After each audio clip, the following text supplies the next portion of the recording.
In the late 80s, computer-generated music really started to come into its own, though it was an expensive thing to get into. But as we went into the 90s, things became more affordable and you could make your own music on your computer at home.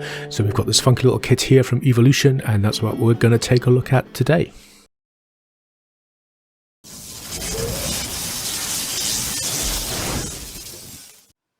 So, making music on retro PCs. I've kind of been thinking about trying to put together some music using retro systems to actually accompany some of the videos that I put on the channel. I probably wouldn't be using the PC for it, probably use my Atari ST for that and spend a bit more time on it. But when I saw this on eBay, it's a super cheap little thing, and I thought it'd be fun just to see what it'd be like to make music on a PC back in the mid to late 90s. Packaging's all complete, and the music wizard tells us we've got a 37 key mini keyboard with a triple pack of music software. So we've got Easy Play, which I guess is some kind of backing program that you can play along with. It prints scores, which is quite cool. Not that I have a printer to try that on at the minute. Easy MIDI, which I guess is some kind of sequencing software. And then Easy Sing Karaoke. So if you want to get your family around the PC and sing to some crazy tunes, you can do that as well. So as we open the box, the first thing we see is the game port connector. So I guess we're going to be using MPU 401 on the sound card. And here's our mini keyboard, and mini it is indeed. So we've got some user buttons on the side there, which I guess is the pitch bend and the MIDI select. And then across the top, we've got various shortcuts for octave setting and transposition and MIDI channels and stuff like that. I guess you can also set those from within the software. The keyboard needs power, and there's a thing on the back, so we can put in 6 AA batteries, or there's also a jack for a 9-volt power supply, so I'll probably be using a multi-power adapter for that. Yeah, so here's the jack for the power supply and an on-off button, and then we've just got the MIDI out, which is hardwired into the system. Goes out to that sound card connector. There's a CD with our Evolution triple software pack, and it seems to run on Windows 95, though I thought this was going to be earlier, maybe DOS. I'll have to have a look in the manual and see what it says. So there's a couple of books in here, and the first one is the MIDI User's Guide, and that gives you an idea of the date, because it's saying that it requires a 386 or a 486 PC with 2 megabytes of RAM, at least 16 megahertz, and it requires Windows 3.1 or later. So this looks like it came out in the sort of 386, 486 era, so I'm guessing sort of early to mid 90s maybe, and then possibly updated to also run on Windows 95. The software included is clearly just a taster to try and get you to invest in some of the more advanced sequencing software, but then would you really pay £80 for Studio Gold upgrade when you've only got this tiny little, almost toy-like keyboard to use it? And there's a little leaflet in here which just gives us the details specific to the keyboard hardware itself, so how to set up your pitch bends and your various user programmable bits and pieces, I guess. And then we've got a quick setup guide which just gives you the basics of how to plug it in and a bit of troubleshooting, but to be honest it looks pretty straightforward. So yeah, quite a funky little system, so I'm looking forward to seeing, though I have to say at this point that I am far from a MIDI music expert, and I have no idea whether I'm going to actually be able to create any music on this thing. So the weapon of choice today is my 33 MHz 486DX, which contains an Aztec sound card, I believe, and has Windows 3.1 on it, so we'll get the software installed and see what happens. It's pretty straightforward installing software, so the first thing is a sound player, so we'll give it a quick whiz and just see if we can get any noise out of this thing.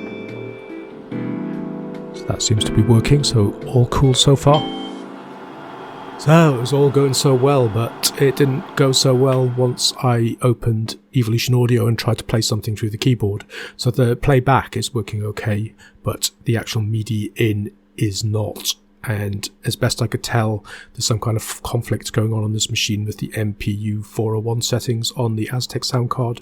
So rather than get into troubleshooting that now and wasting time, I'll sort that out later, and I'll quickly move to another machine. So I'm going to whip out my Olivetti Pentium 1 machine, quickly reinstall the software and see if we get any more luck there.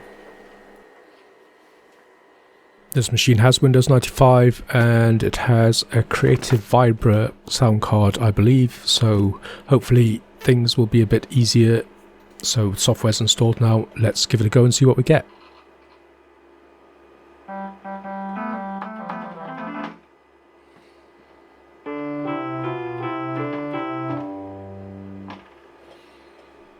Hey, it works.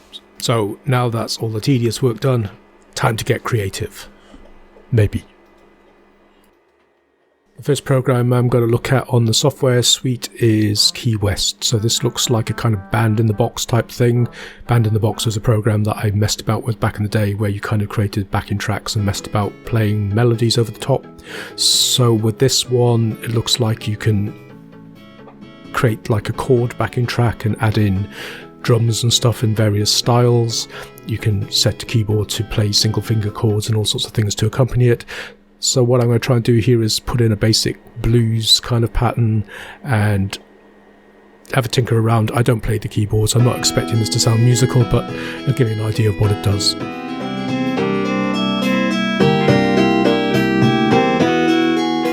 Whoa, enough of that. So I guess you do need a modicum of musical knowledge to be able to make the best use of that.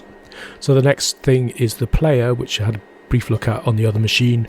This time we're going to take a look at the karaoke feature and just have a quick look. There's not much to this, so what you see is what you get basically, and you can sing along if you want, but there's no playing involved here.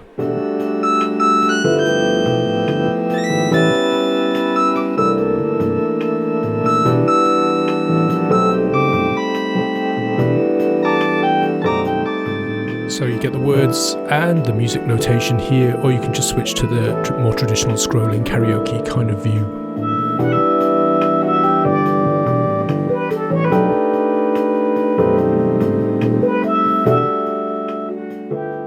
Yeah, hours of fun for all the family, I'm sure.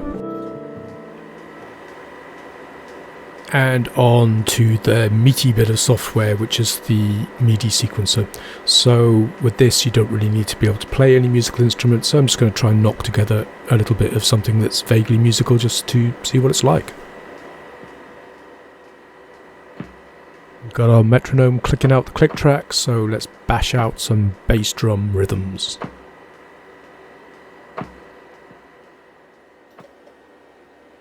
The layout of this is fairly conventional as regards MIDI sequencers. The functionality is a bit basic. I was just struggling to try and get things snapping together properly. It has a snap functionality and it didn't seem to work.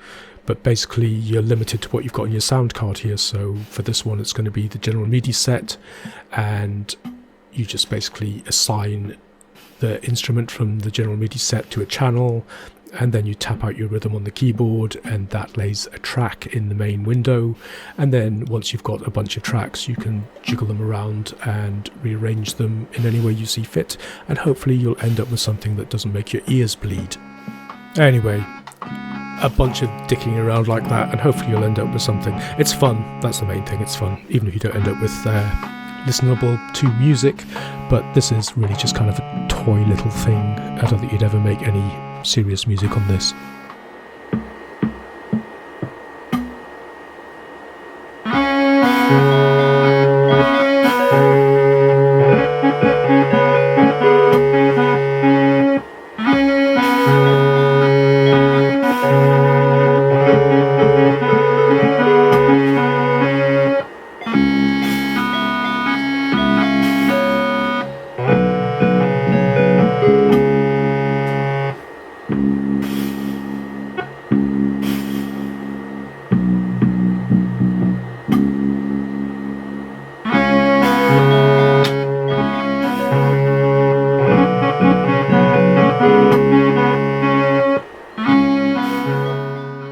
Pretty much wraps it up for this video, and I hope I haven't made anybody's ears hurt too much with my attempts to create retro music.